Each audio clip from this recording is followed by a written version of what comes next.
Hey, what's up guys? So in this video I just wanted to talk about basically how my shoulder is feeling. It's been about 3 days since I made the video the day that I heard it, and I also wanted to talk about my diet. I got some requests since I started cutting on what I am actually doing now and what I'm eating and stuff, so I'll go over that. First off, the shoulder, it's better a little bit, but not much, and it's still like if I bring it past this point is when the pain starts to hurt. And it really has to be like a certain way that I move my arm. Like I can go like this and it doesn't really hurt. It's just got to be, I can't even like explain the exact, because that's not really hurting. I mean, I kind of feel it, but it's just got it, like certain movements it'll kind of all of a sudden just give out and be like, and I'll get like this like stabbing pain. So that's where I'm at with that. But overall, I think the swelling has gone down from me icing it, and it's just really not as inflamed, and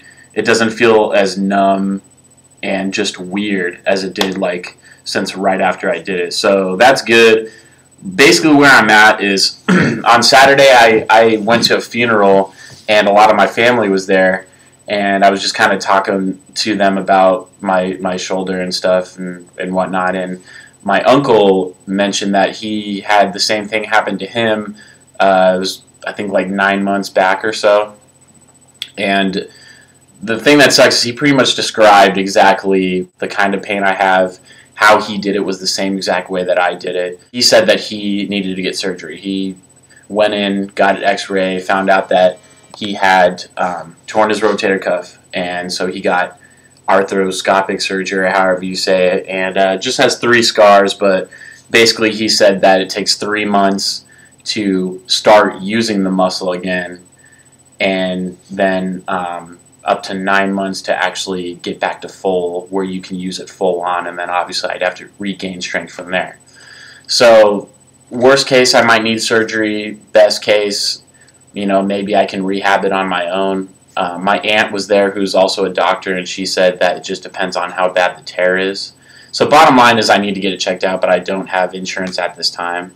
I just work for my dad, and he is actually contracted, so it's kind of a shitty situation there. But yeah, don't have health insurance, so just for me to go in and get x-rays would be, like over $1,000, which I don't have that to just throw out at this time. So I'm just going to kind of wait and see how it feels. It's only been 3 or 4 days, so maybe like 2 weeks, and then if it's still kind of feeling the same, then I think I'm probably most likely actually tore it and it will require surgery. But I'm still trying to look up information on that and get as much knowledge as I can without actually going to see a doctor. So I worked out today and I did legs, and I actually didn't have a problem. I did squats, and I was really afraid that just because I have to have my arms like this and just have it settling not on the shoulder, but really around it, and just being in that position, I figured it would hurt pretty bad, but I was actually okay. And now since I'm cutting, I really didn't go as heavy as I did before, but at least I think I just did 225, and I tried to do as many reps as I could, so I went higher reps. I was okay, so I was happy with that. And then leg press and all that obviously doesn't even involve this at all, so I was good there. So that's the update. That's where I'm at right now. Also got some requests for my diet, what I'm doing now, which I started this 3 or 4 days ago. It was like basically the day after I hurt my shoulder.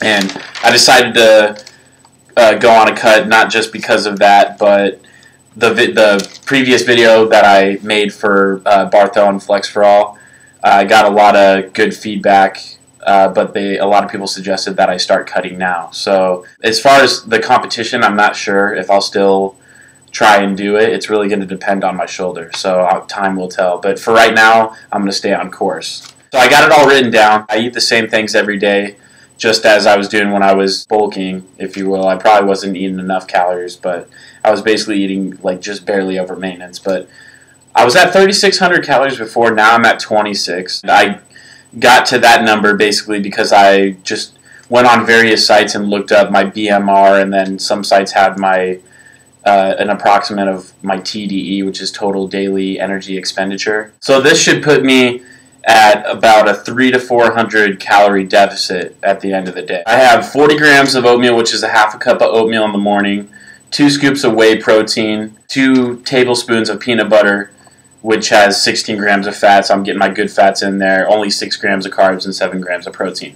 So in all, that meal has 590 calories. So meal number 2, 340 grams of egg whites. So that actually ends up being 11 eggs about, so it's a lot to go through, but I just have the whites. So serving a lean ground turkey, 50 grams of spinach, so it's like basically a sandwich bag of spinach, 2 tablespoons of flax oil, small amount of yam, 73 grams. Meal number 3, I have these where I can have, just depending on what I feel like, I don't have to have these in order. The next meal is 36 grams of almonds, so it's like half the portion I was having before, 69 grams of yam, 8 ounces of chicken breast, and 100 grams of broccoli. By the way, for meal 2, the calories were 534. For that third meal I just mentioned, 542 calories. Meal 4, 117 grams of avocado, and that usually ends up being 1.5 avocados, 10 ounces of chicken breast, 100 grams of broccoli. And that gives me 496 calories. Before I go to bed, I have 2 scoops of protein and 2 tablespoons of peanut butter again. So that's 440 calories to finish off the day.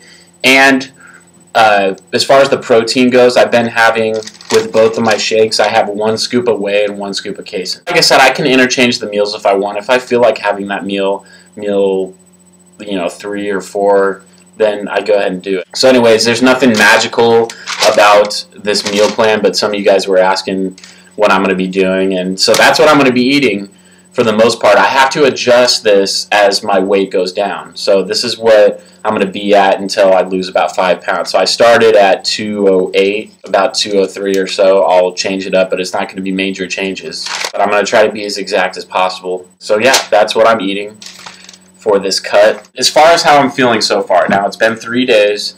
Today was my first workout with this meal, and I definitely felt way less energetic than when I was on my bulk. I'm not by no means going keto, because I still, at the end of the day, I have 130 grams of carbs, which isn't a lot, but it's not like I'm completely cutting them out. But I've heard a lot of people talk about when people actually go keto, I think is how you pronounce it, whatever the diet is that basically cuts carbs completely and you're only burning fat as your energy, that you intake actually good fats. People say they feel really lethargic at first, and then your body gets used to burning the fat as energy instead of carbs, and then you end up feeling normal. So I don't know if that's what's going on. It's almost like a little bit of a sick feeling, but I could actually just be getting sick. I simply could have caught something, but that's basically how I'm feeling. I didn't feel like it. The main difference is when I was in a set and I'm going hard on my legs, like leg press or whatever. When I got to that point where it's like you really got to push, I couldn't, because I felt like I could almost feel like I just don't have the energy for this, when before I could feel like, it's just about my mind. My mind can stop me, but I know I actually have the energy to get this, and it was more of a mind battle. But this is like I'm like literally like feeling just exhausted. My body's like, dude, you need more energy. So I don't know if that's normal when cutting. This is my first cut, so I'm trying to do things the right way and doing a lot of research. But any input that you guys have, and I'm sorry this video is so long, but I had a lot to say. Any input that you guys have at all, feel free to say anything you want, whether it's bro science or whatever. I'm going to draw my own conclusions, but never will on any of our videos will we ever censor anything out or disable comments or block you or anything. I don't care if you're trolling or what you're doing, but everyone has their freedom of speech, so feel free to put your input in, because you never know what kind of effect it'll have. I could just need to hear this one thing, and it'll totally put me on the right path compared to going down this wrong path for the longest time and not getting results. So, like I said, new to the cutting, so that's where I'm at right now. So thank you guys for watching. Once again, sorry this went on so long, but I'll keep you guys updated. Me and Sven will continue to put out informational videos as well, but just wanted to make this kind of an update video. So, love you guys. Health for Thought. See you next time.